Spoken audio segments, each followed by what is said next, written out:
And here I figured he'd be the one embarrassed to show up late.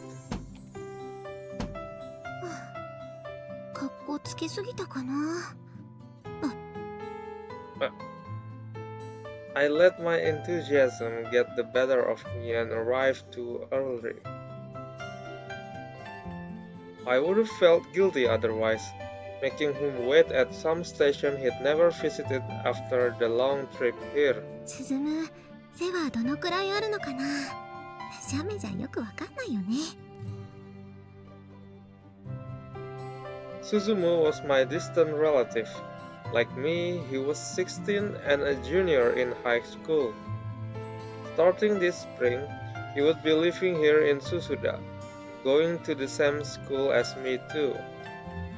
He said he'd know where my place was, but normally you pick people up at the station, right?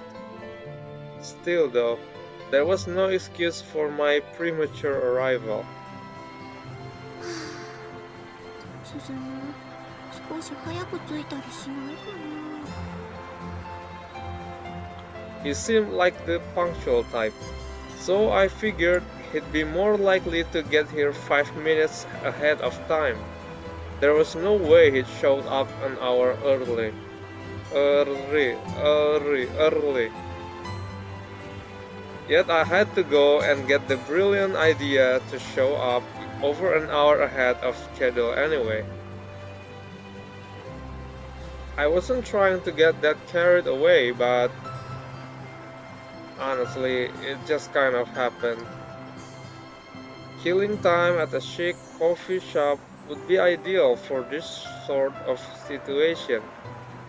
But well, I didn't want to waste over 300 yen of my meager allowance on a single cup of coffee. So there I was, leaning against a pillar in front of a ticket gate, looking like a fool as I stared off into space. At first, I was worried about my hair looking funny, like I was waiting for my first date or something. But those silly feelings passed after a while. Eventually, I found myself simply staring blankly at the bustling crowds of people, my mind as blank and staticky as a TV tuned to a dead channel. 駅ってさ、何気に超メジャーでポピュラーな自殺スポットだと思うんだよね。What? All of a sudden, my channel locked onto a single voice speaking amidst the crowds. The voice appeared to be that of a young office worker all by herself, perhaps talking on the phone. どんな自殺の名所もさ、結構行くの大変じゃん。覚悟とか度胸とか、というか行くのに時間かかるっていうか。だって思わない？富士の樹海とかで死ぬ人ってどんだけ頑張ってるわけ？普通死ぬためだけにそこまでやるかね。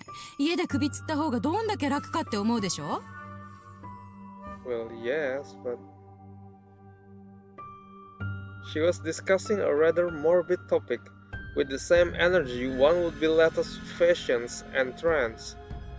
That said, I had to admit it was fascinating. 首つるのだってそうそう簡単じゃないって。首をつるロープかその代わりのものなんてそうそう家にはないよ。Now that she mentioned it, I couldn't think of anything at my place that could support my weight. Going to the store to get a rope or something just to hang yourself seemed like a real fast way to kill the mood. Mood? Okay. Yeah, even just hanging yourself took effort. Okay. 自殺ってさ、初恋の男の子に今だって告白するような勢いとタイミングでするもんでしょ？ What is this woman talking about? That was quite the simile. It was in no way a funny topic, yet I almost giggled. The days of seppuku were long in the past, so most suicides these days were done on impulse. With that, I saw what she was getting at about train stations being suicide hotspots. Really? train station? 駅ってさ、学生でも社会人でも誰もが日常に利用している場所なわけだよね。Okay, I agree. それでホームで電車を待っている時間ってどんなに忙しい人でも自分を顧みるいい時間になるわけじゃん。 Oh, I see where this is going. And so, in those few minutes waiting for the train, it could cross your mind how easy it would be to just end it all. Uncomfortable topic, uncomfortable topic. A desire to die and a few minutes of spacing out. That was all you needed. And it was all just a hop, skip, and a jump away. ね、最高の自殺スポットだと思わない？ Yeah, that did have a real nice ring to it. No. It was only then that I realized the woman had been talking to me. What? What? She was leaning against the other side of the pillar. I turned around and locked eyes with her. Wait, hold on a second. Yes, hold on a second. I felt as though my entire world had been turned upside down. I grew as dizzy as if heaven and earth had been inverted, and the sounds of the crowds around me grew deafening, as though someone had turned up the volume on them.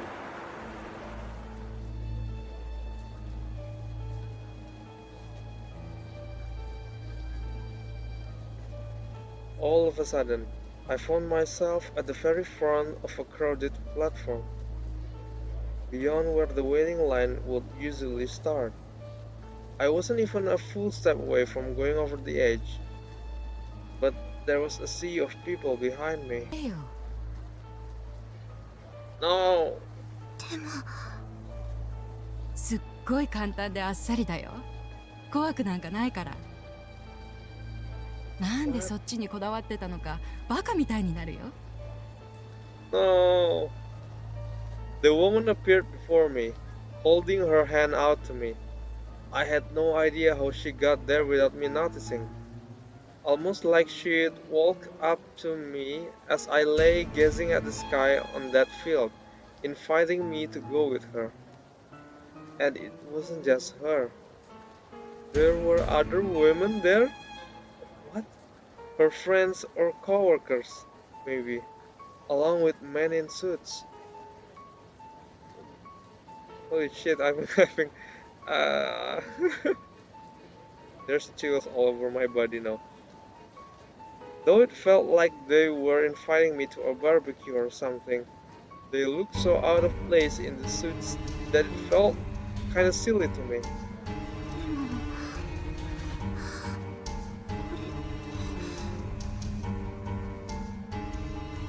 れ Jumping off the platform, right?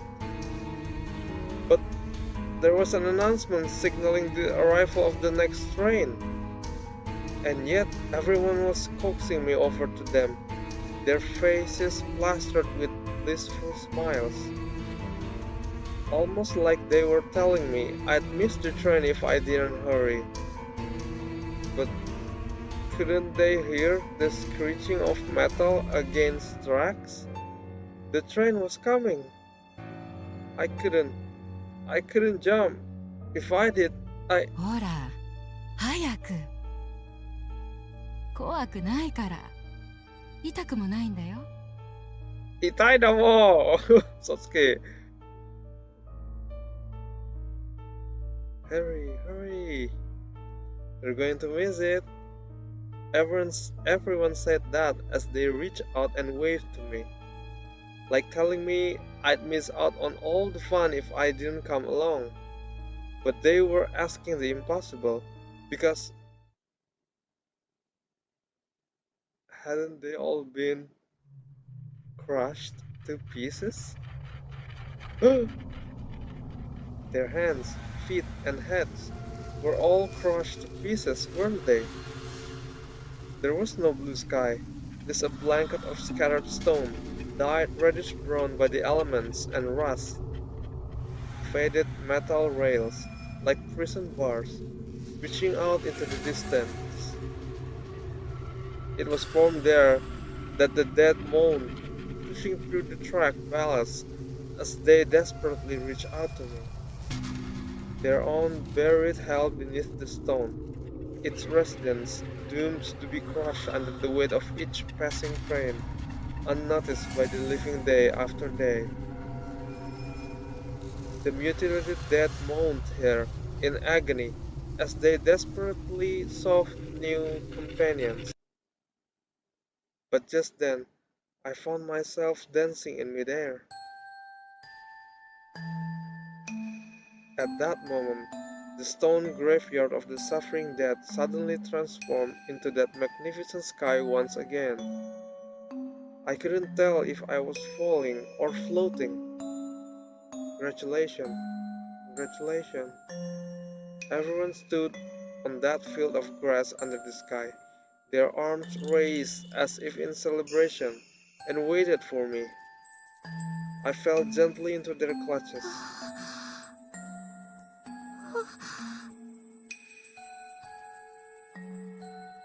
almost like I was light as a feather.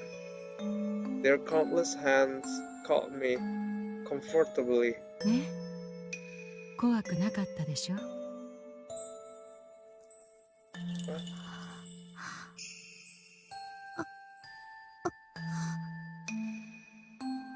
うこそ私たち側の世界へ。あなたと一緒に来れて嬉しいよ。だって誰にも私の声が届かないんだもの。No. No. The sky, clouds, field, and people who welcomed me all vanished. I was lying on the rail. Oh god. The sound of the trains actually scared me.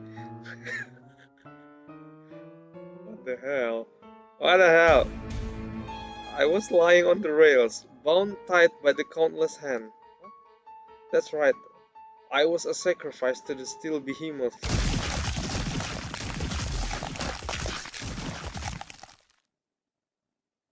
Did we die?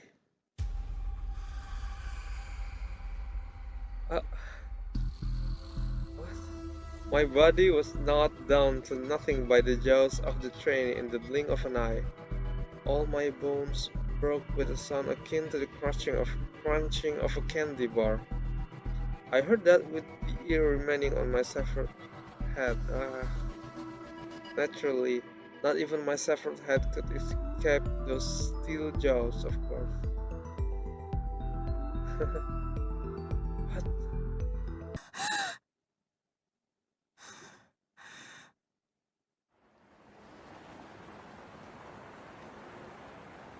Tsubakiko panted as she returned to reality. She was leaning against the pillar in front of the station, waiting for Suzumu.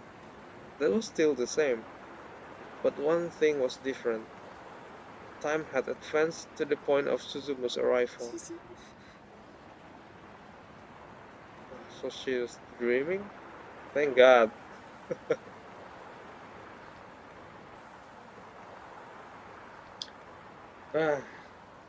This thing is so blurry. It hurt my eyes. Tsubakiko gave a slight nod, as she suggested that perhaps she's been spacing out for so long she had a waking dream. 大丈夫？少し休む？大丈夫。本当、ちょっとぼんやりしてただけ。何か悪い夢でも見てた？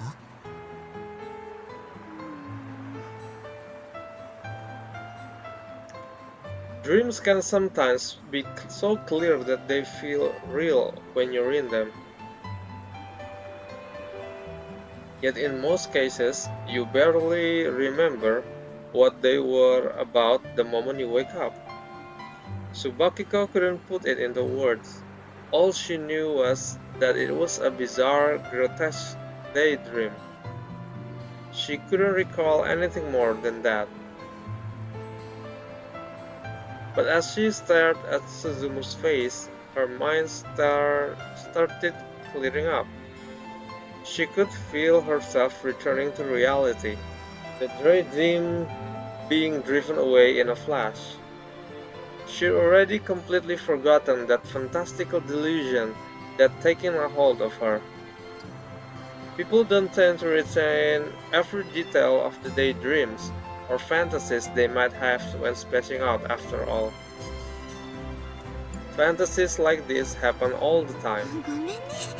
ちょっと早く来すぎて、ぼんやりしてるうちに居眠りしちゃってたかも。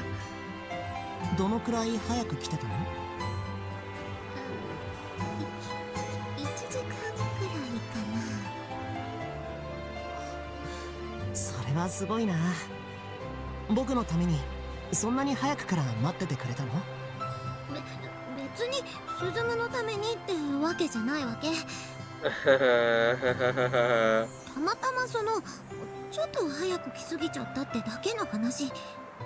男子は細かいこと気にしなくていいの。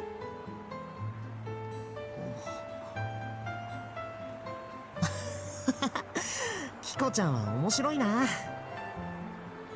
キコちゃん。田舎者のスズムが駅で迷子になってたら気の毒だなーって。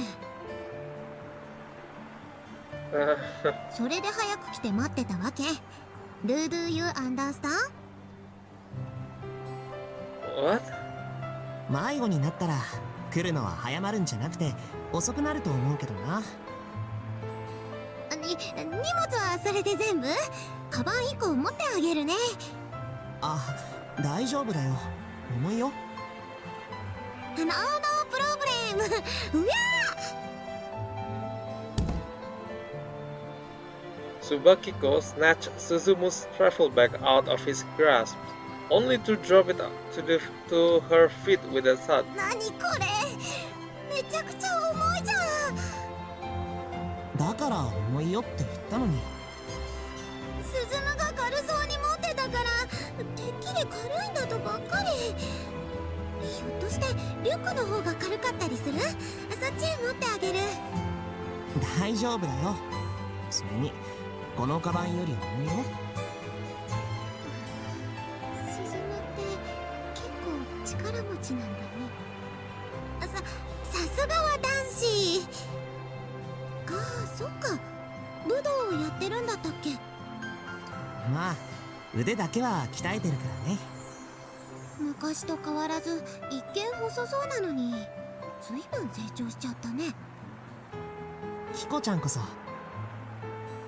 実際に会ったらこんなにも可愛らしく成長してたんですっごい驚いちゃった。そ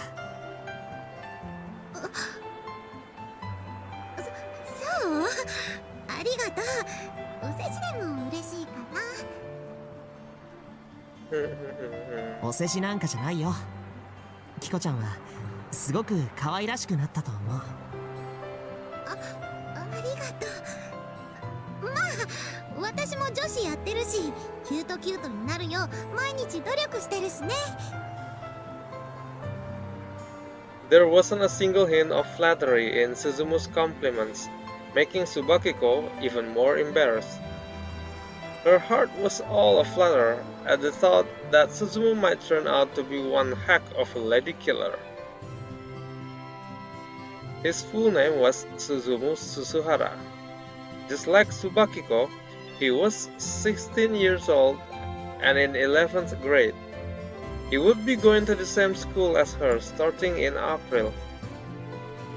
As per family tradition, he would start living on his own from this year onwards. His large backpack and traveling bag contained his personal belongings and the like. That said, he was still a minor, so it wasn't like he would be truly living on his own just yet. The Harumiyas, Tsubakiko and her parents, would be taking care of him.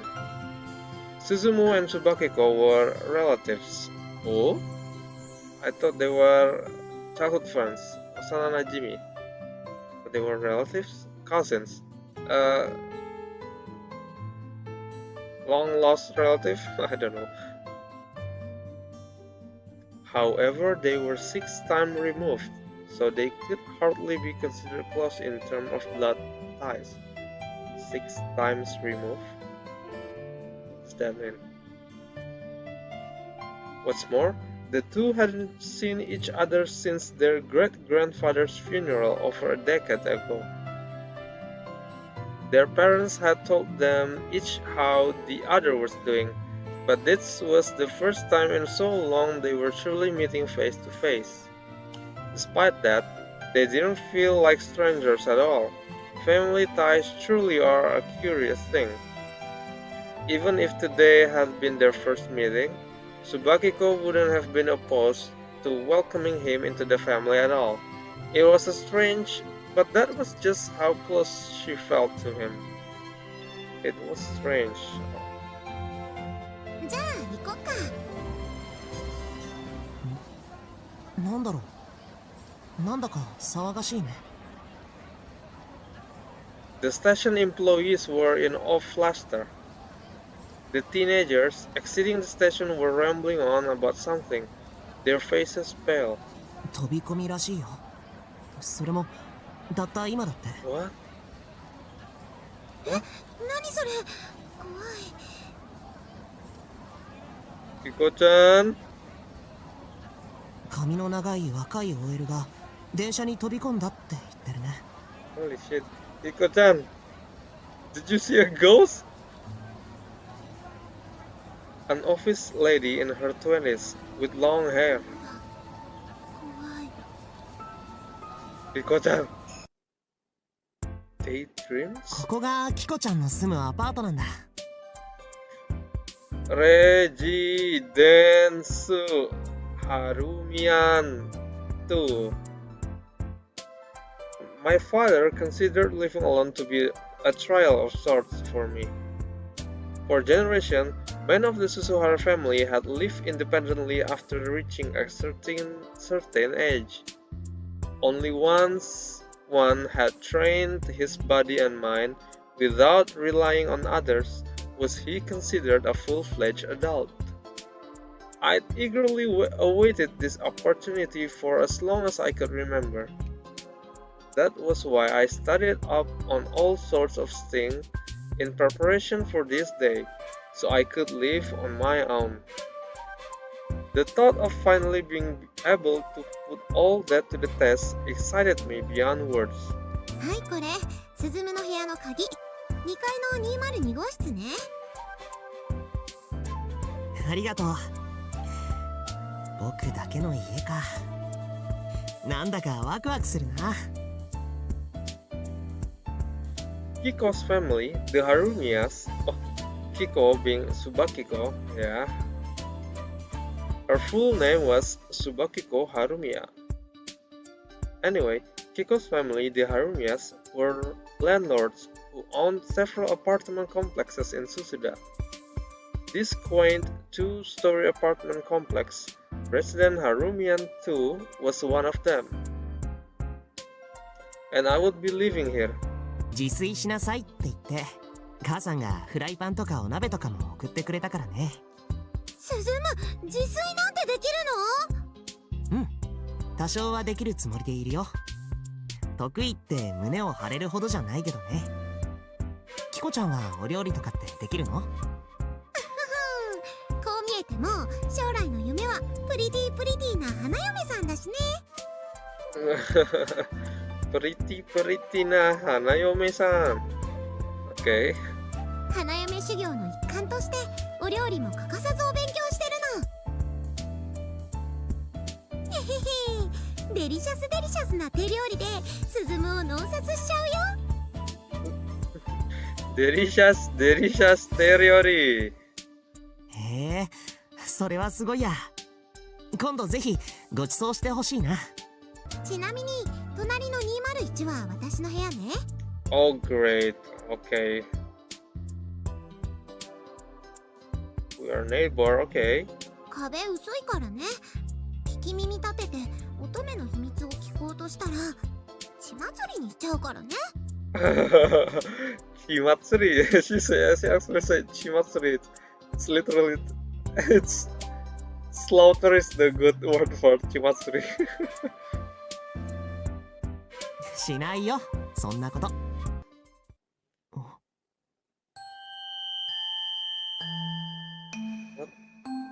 Just then, long black hair gently tickled my cheek.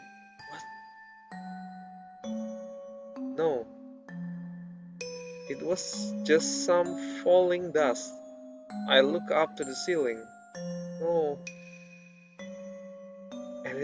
And discovered it was pitch black, like someone had painted it with soot.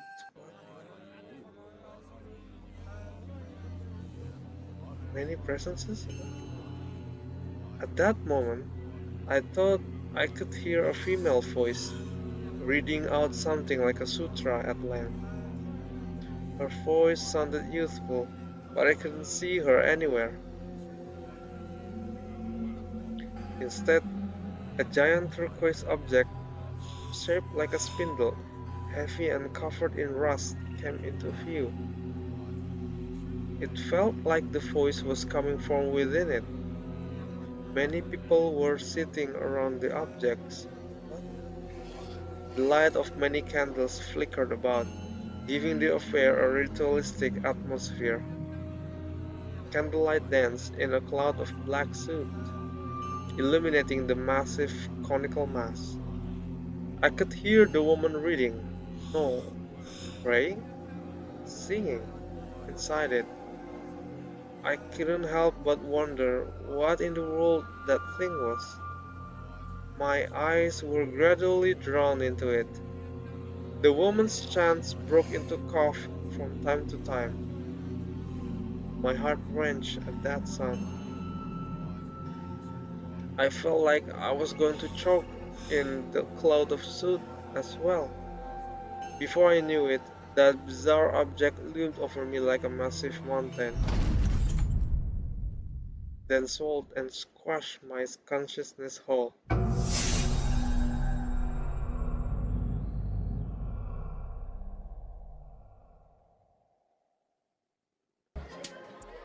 Well, first of all, Kiko was in the same class.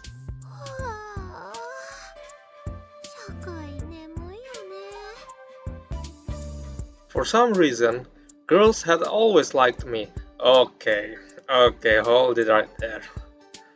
Not like I had a clue why, of course. It is harem protagonist alert. Of course it is. Of course you had no clue. But I had guy friends too. さすがはススハラ。相変わらずグレートな男だぜ。グレート。光と影あらば男と女あり。グレートな男になるためには女子力も必要ってわけだな。This was Natsuya Atsuta, my best friend. He was a very unique and funny guy.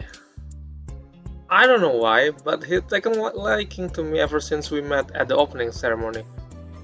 On the first day of school, I'd accidentally made eye contact with Natsuya, and he challenged me to an arm wrestling match on the spot, which I won.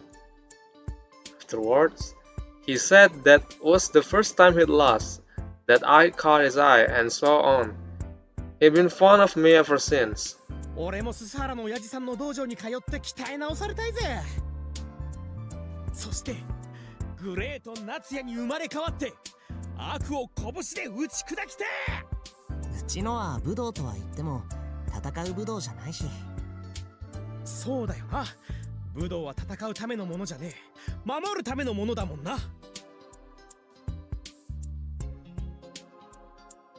それでこそススハラ、やっぱりグレートな男だぜ。ありがとう。見てなさいよスズム。次の授業はめっちゃキュートなノートを取って私の女子力を証明してやるんだから。あら、可愛いイラストがいっぱいのノートね。誰のノートなの？Who is this? 永田先生だ。Oh, sensei? She a sensei? 雛形先生、これ見てください。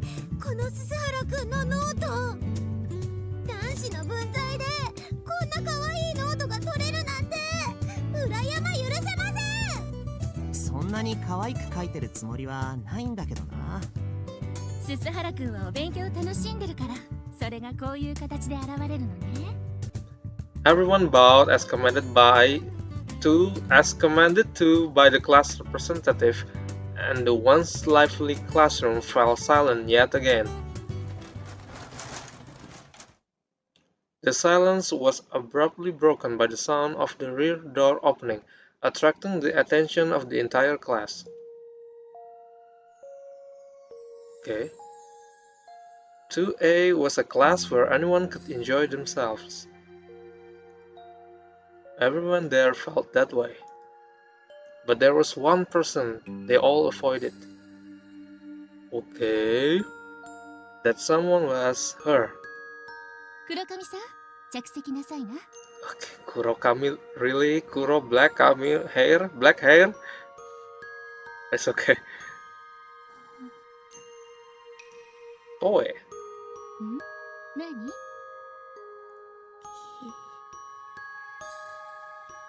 What is going on? Are you an anemic girl? The girl's name was Toe Kurokami. The only way to describe her would be a wonder. She staggered to the seat in the back of the class next to the window like a ghost. As she did, the rest of the class averted their eyes or pretended they didn't notice her. None of them budged in the slightest until they heard her take her seat. Oh, it bears repeating, but the only way to describe her would be a wonder. Okay. Why is she holding a doll? Okay.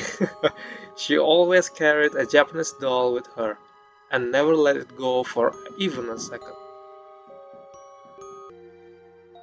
There were whispers that it must be a cursed doll, whose hair grew longer when you weren't paying attention. That said, there wasn't anything wondrous about it. It was just an eerie doll. Many wondered if she was even allowed to bring it to school. Yeah, just like me. I wondered about it too. Yet no one said a word about it. What's more, Toya never let go of the doll, not even during classes. Yet no one said a word about it. Even though she never held a pencil or opened a textbook. What?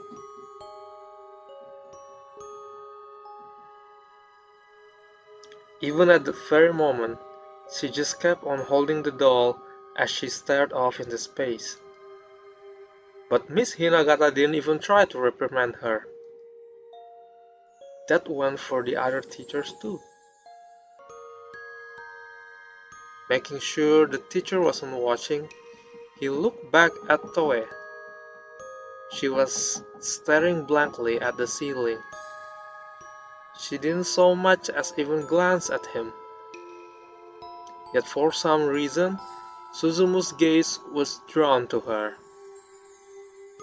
It wasn't exactly love at first sight, but deep down, Suzumu felt an unrest that was similar, yet completely removed from it. Was it anxiety, or a sense of responsibility? A sense of duty that said he needed to do something, perhaps. Not even Suzumu understood the strange feeling now roiling within him.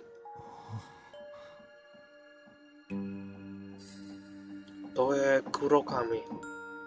Just what was it about her? ポツンと浮いててかわいそうだから声をかけようかなとか。 Yeah, it looked like she got bullied or something. いや、私はよした方がいいと思うよ。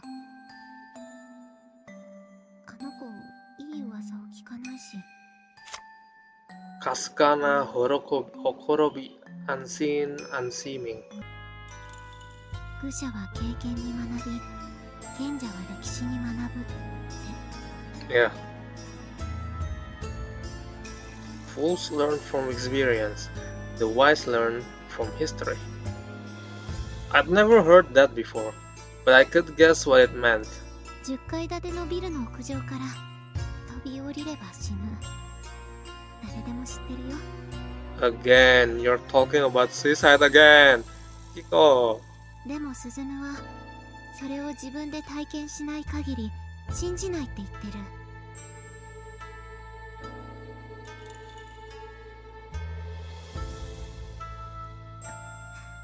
危険を避けるために人々の累積した知識、歴史に耳を傾けるべき時も Wow. あるんじゃないかな。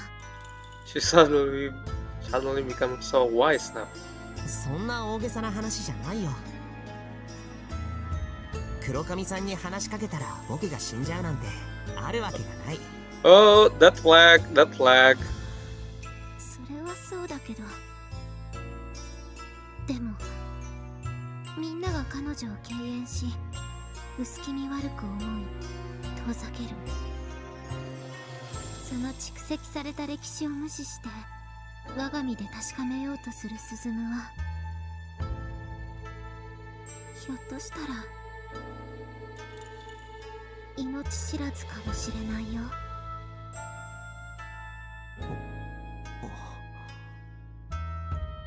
It hadn't been that long since I reunited with Kiko, but I'd never seen her look so serious. It was a shockingly stern expression, like the face of a mother makes when scolding her child for trying to run out into the street when the light was red. 私の第六感的なものがささやくの。スズムは黒髪さんとは関わらない方がいいと思う。キコちゃん。私止めたからね。 Oh shit.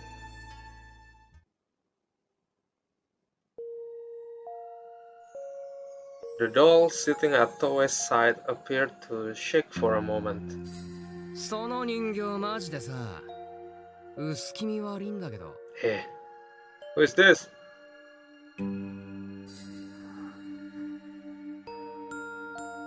大切な人形だからそっとしておけ。か。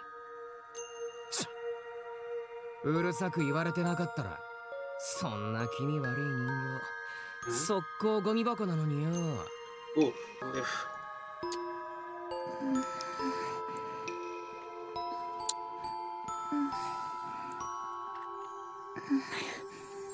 What? What is this sound? Uh.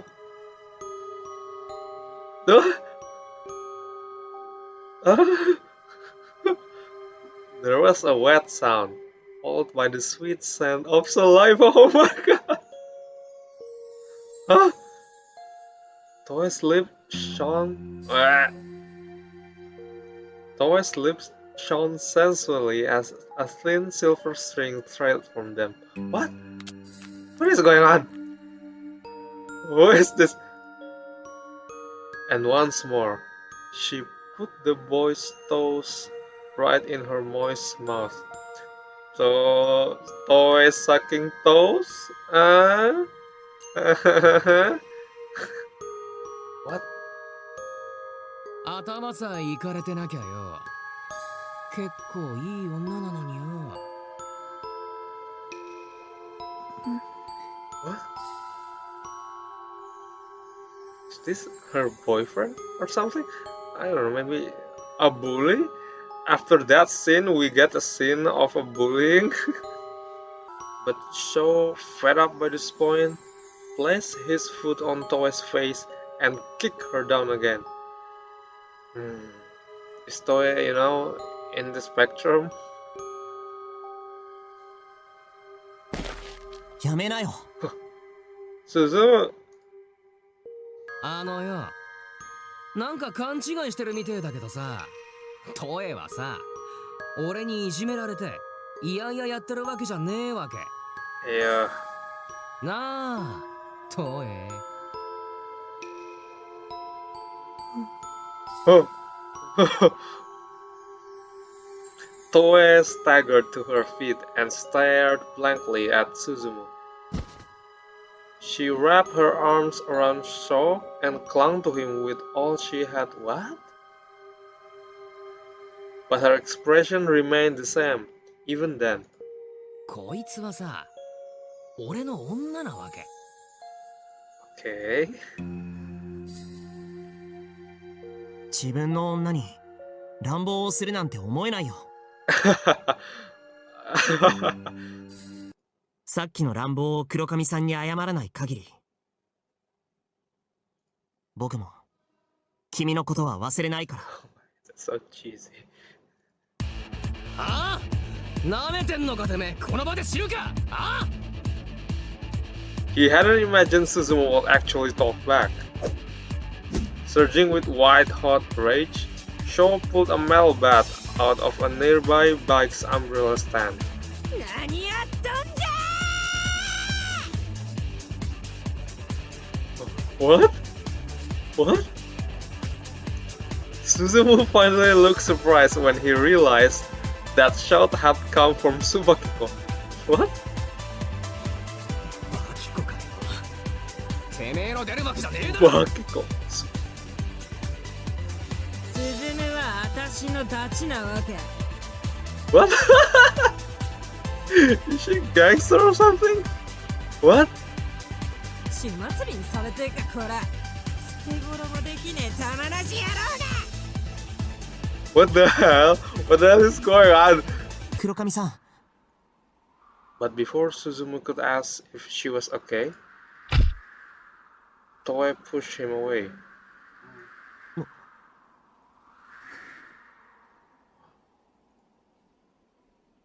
And for the first time, the two looked each other in the eye. Though Toei's face was blank, her eyes were brimming with emotions, with tears and rejection. What? Huh?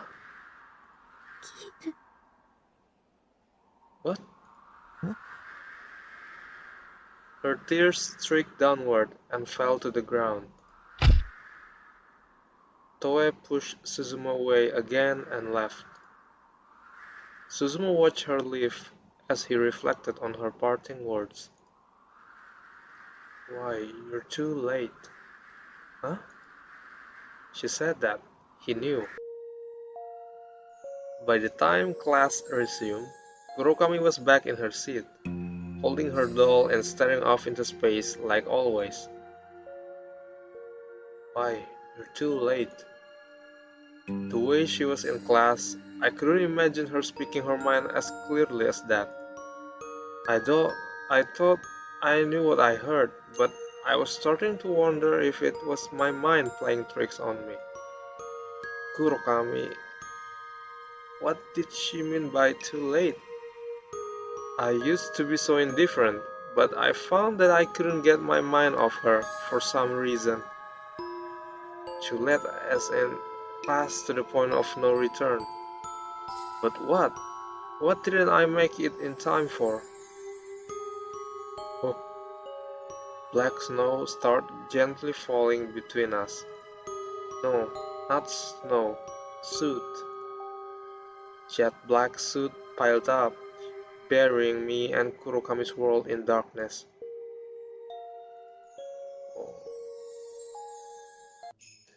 I hung my school uniform up and entered the bathroom with a fresh pair of underwear in hand.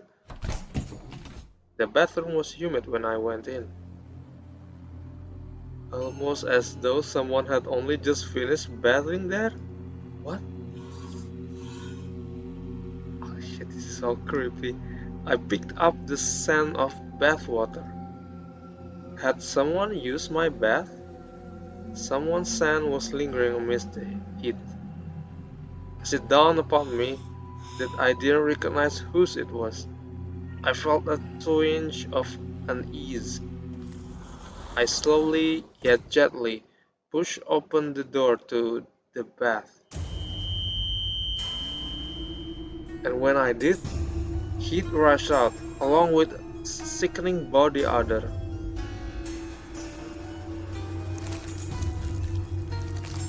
In the bath was meat? Ew. No, it was probably a person. Something slovenly and obese, bringing to mind a distended stomach, bulging with fat and grease. Curly black body hair peeked out between its swollen folds, filling me with disgust and revulsion. What? Ew. All of a sudden, it squelched and twisted. I couldn't tell what was its front and what was its back, but it was clear it had noticed me and was turning to face me.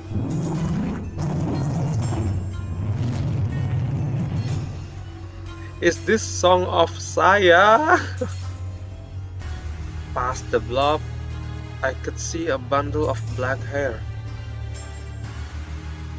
It was a girl with long black hair and snow-white skin. No, a doll, the size of a human. Its joints clearly indicated it was what they called a ball-jointed doll, okay? The blob held that doll as it turned around. When I saw the doll's face, I couldn't help but gasp. Because that was Kurokami's face. Oh my god, what the hell? It wasn't the face of a doll modeled after Kurokami. Everything from the head down was a doll, but the head itself wasn't. It was her face, her head.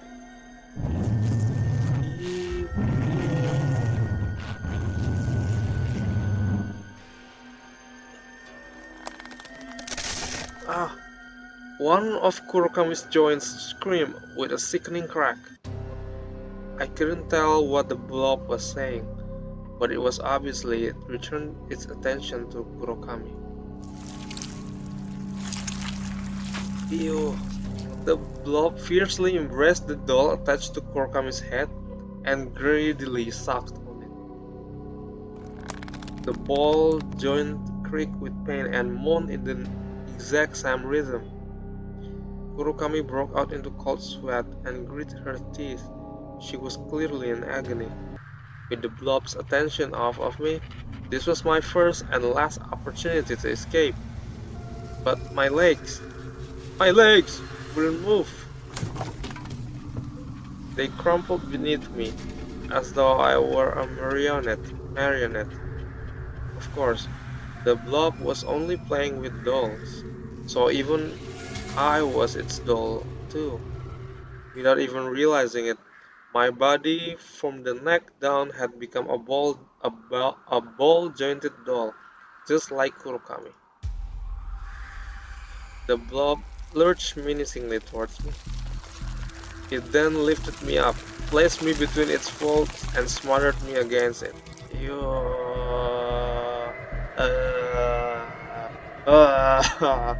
The feeling of its curly hair against me, its revolting odor and heat, and its sewer-like breath filled my throat with bile. The blob touched my ball joint and lovingly twisted them. From time to time, I felt them bend in ways they shouldn't with a crack. Though barely conscious, I could feel my joint bend and break into various directions, one after another. Finally, they all broke, leaving me nothing more than a head.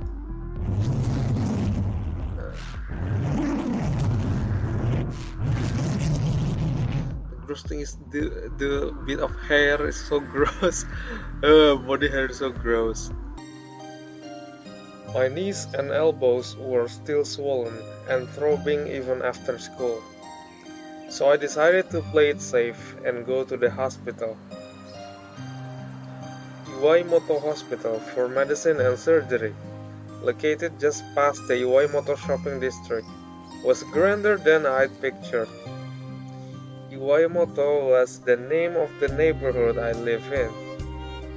Iwai meant celebration, and seeing it around on signs always brightened my day. Oh, Iwai meant celebration? Not curse? Iwaihime is not curse princess? But celebration princess?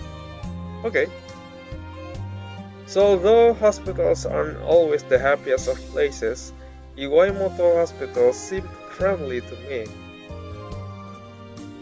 The hospital was full of the elderly, was just like the one where I used to live. I felt a bit guilty for going there for something as trivial as swollen joints. Those more visibly in pain deserve to be here way more than me. Right, just like that.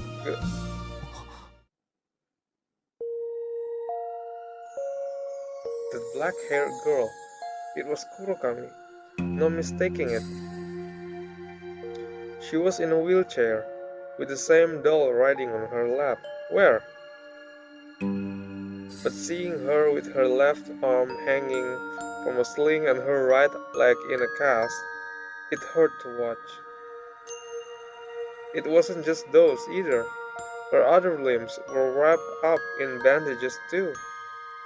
For some reason, I could sense her knees and elbows hurt just like mine. What? I finally remembered the world of nightmare I'd had when I collapsed in the bathroom. Just like me, her joints were snapped by that grotesque blob. Oh no, she's crying. She looked somewhat surprised to see me. I'd never seen such a natural reaction from her at school before. 大丈夫？その怪我。She was expressionless as always, but not in the same way as at school. She was obviously surprised to bump into me here, of all places. どいて Oh, 君はススコーの子か？ the middle-aged man pushing her wheelchair scowled at me. He was probably her father. はい。黒髪さんと同じクラスの。トエに緑に話しかけないでほしい。 What? Okay, old man. すまないが、トエは世俗の汚れに触れてはならぬ大切な身だ。 What? What are you talking about, old man? 年相応の生活をさせたくて学校に行かせてはいるが、汚れに染まることは許されない。 I couldn't think of anything to say to that. 君とはもう話したくない。道を開けてくれ。すみません。行くぞ、トエ。はい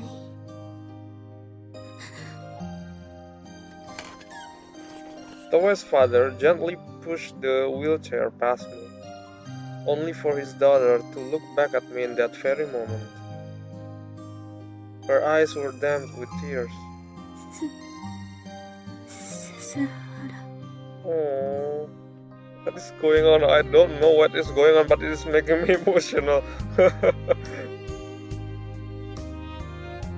She reached her trembling right hand out to me. トエ。すすはら What's going on?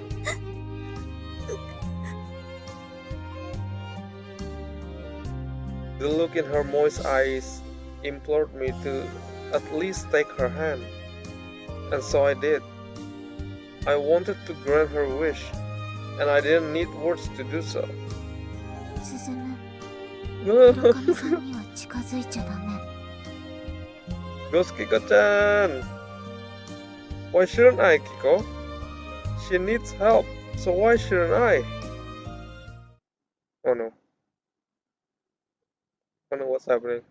The moment our hand touched, time itself seemed to grind it to a halt. The world was frozen in place, almost like a TV known as life had suddenly broken. But the girl before me was real, and so was the warmth of her hand. In fact, this world seemed more like reality. After all, Her eyes actually had life to them here. Enough to make me question if the days up until now had all been a daydream. That's just how vivid they were. Kurokami shed warm tears and spoke. Her words were clear and had a deliberate weight to them. ありがとう、鈴原。こちらこそありがとう。心を開いてくれてありがとう。開けなかった。開いてはいけなかったから。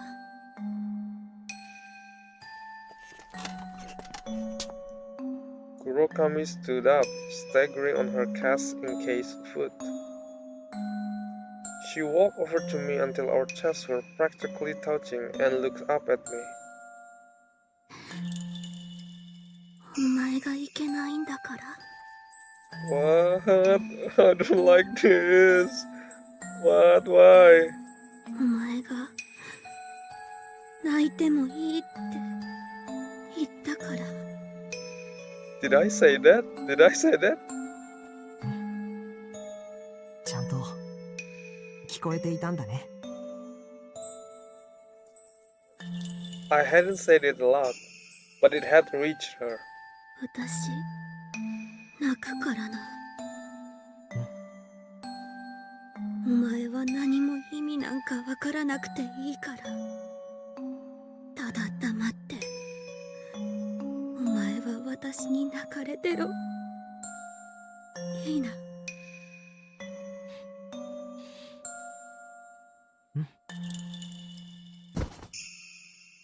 With that word, she gently plunged into my arms. And as she softly clawed at my chest, she burst into tears. I said nothing and let her sob. 遅すぎる。遅すぎる。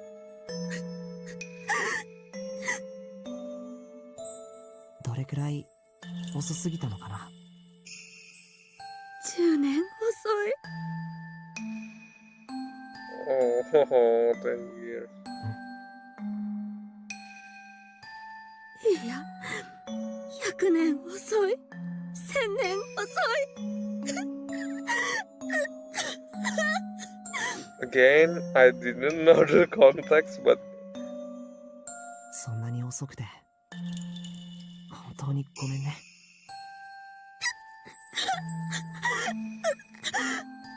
お前が悪い。全部悪い。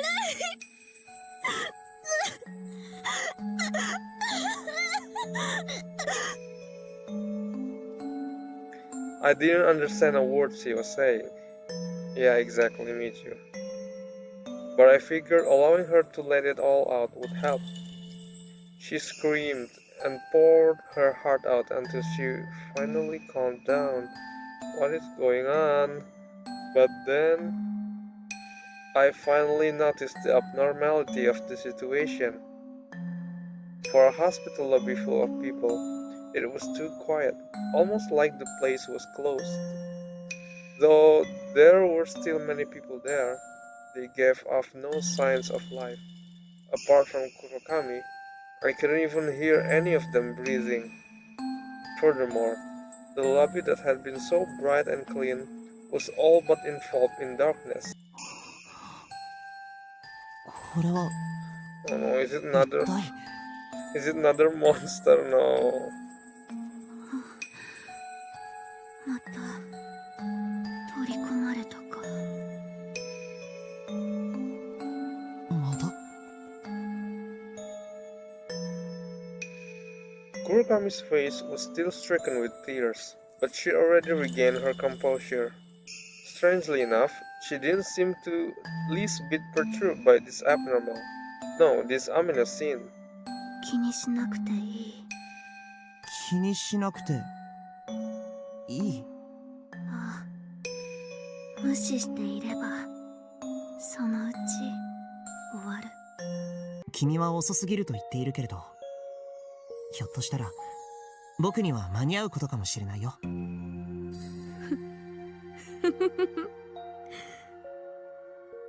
10年遅い、100年遅い、1000年遅い。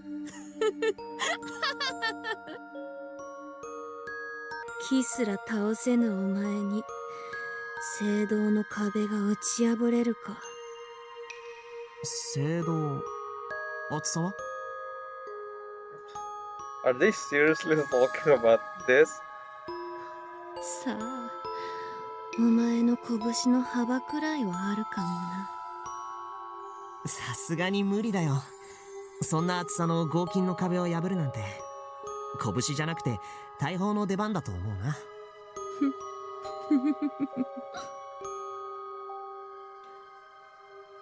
Kurokami laughed with resignation as if to say, Told you. でも黒髪さんがそれを打ち破られることで救われるなら僕はもっと修行を積んでいつか必ずそれを僕の拳で打ち破ってみせると4,000約束するよ。その修行、どれだけかかるやら。そうだね。その意味では確かに黒髪さんの言う通りだね。遅すぎる。10年、100年、いや1000年は修行しないとダメかもしれないよ。でもそれでも僕が必ずそれを打ち破って黒髪さんを助け出すって約束するよ。Yeah? Even I was surprised by that. I'd never said anything so gallant before. もう遅すぎるのに。何も遅すぎるもんか。僕はここにいて黒髪さんはここにいる。遅いも早いも関係ない。僕が助ける。鈴原。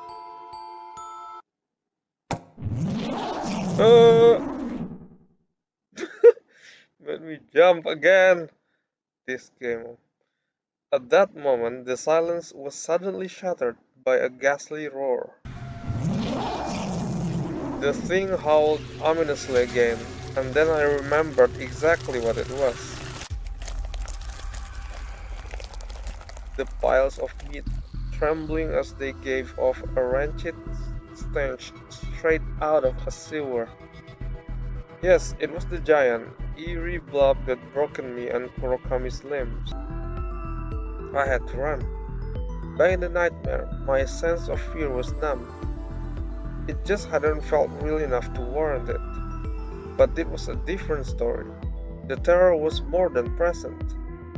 My legs trembled in fright at the horror before me. I couldn't stop it, I couldn't fight back. However, I knew that I couldn't stay here.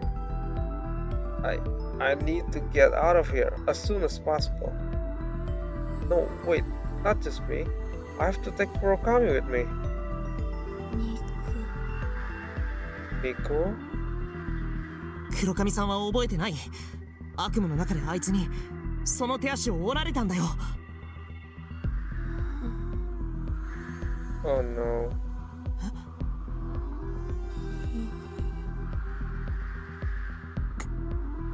Kurokami-san? Oh no, her eyes. We'd been having a normal conversation just a minute ago. Normal? Define normal. That was weird. I caught her in my arms and fell to the floor on my back. ごめん、痛くなかった。That was a stupid question. She was in no state of mind to communicate, after all. Ooh. But the moment I thought that, the faintest hint of light returned to her eyes. Ooh. Kurokami was lying on top of me, her face just a hair's breadth away from my eyes and nose. 黒髪さん。 Oh no. Meat! Nico! She's going to eat me!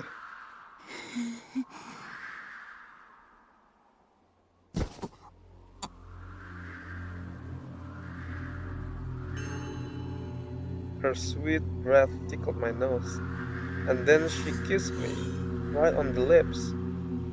She tried prying open my lips with her warm tongue, which crooned alluringly. 黒髪さん Oh no.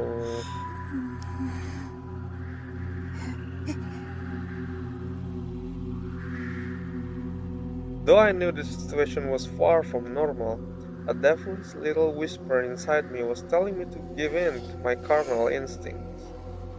Her breath, her tongue, it was all so enticing. No, I couldn't. This wasn't the time for this, but I...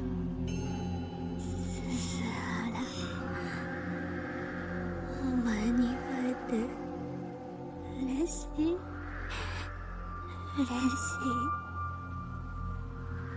い遅くてもいいこうして今があるならどうでもいい so creepy. 正気に戻って今はこんなことしてる場合じゃん。愛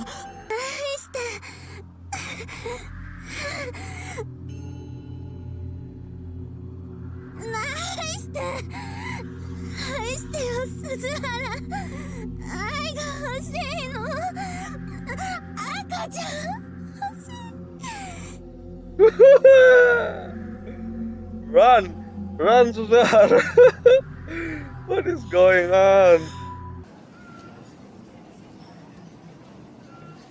When did I get here?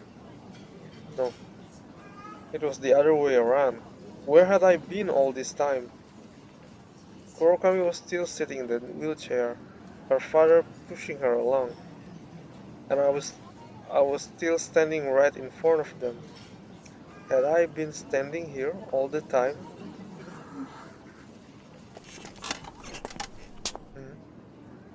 Just then, Kurokami stood up on her broken leg. 黒髪さん Stay away. Stay away, you demon! You witch! I don't know what's happening. 僕にはもう君がわからないよ。私にはわかるわそして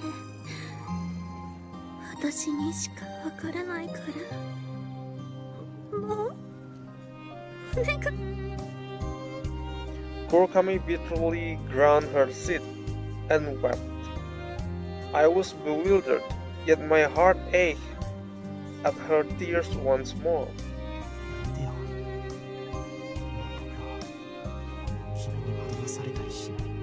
僕は君に関わっちゃいけなかったんだ。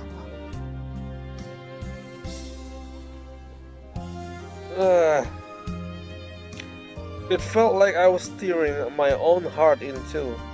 Just a short while ago, I was telling her how I'd save her. Yet here I was now, cruelly denouncing her.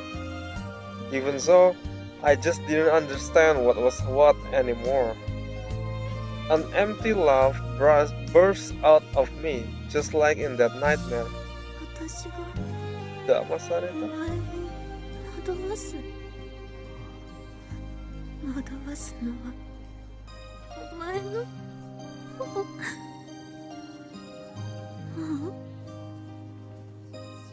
ういやこんなせい耐えられない黒髪さん What's happening? It took a few seconds before a woman screamed in shock. After all, there was now a gaping hole in my neck. What? My empty laugh no longer exit through my mouth.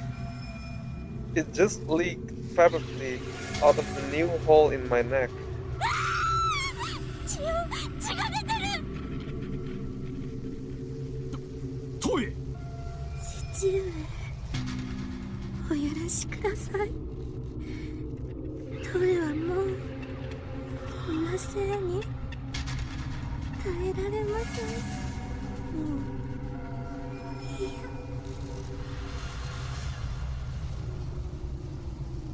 What is going on? Kurokami tightened her grip on the box cutter in her head. In her hand, I'm sorry. She then looked into my eyes. お前は So 本当に遅すぎる。だからもう私は楽になっても。 and with that, she spoke no further. Only vivid blood gushed through the new hole squirming on her own neck. What's going on? Did we all die? I woke up in what probably was a hospital bed. My body was sluggish, and there were bandages wrapped around my neck.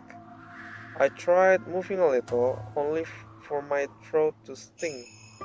But it seemed I'd survive. I had to find out if I was still in that nightmare. I slowly got out of bed as I tried to find the angle that least hurt my neck. I opened the curtain slightly and felt a surge of relief at the sight of the lights of the town. Good. I wasn't in that maddening nightmare anymore. There was no girl clinging to my leg, no disgusting blobs roaring, and no sinister shadow to be seen. This was, without a doubt, the real world. Wait, the real world?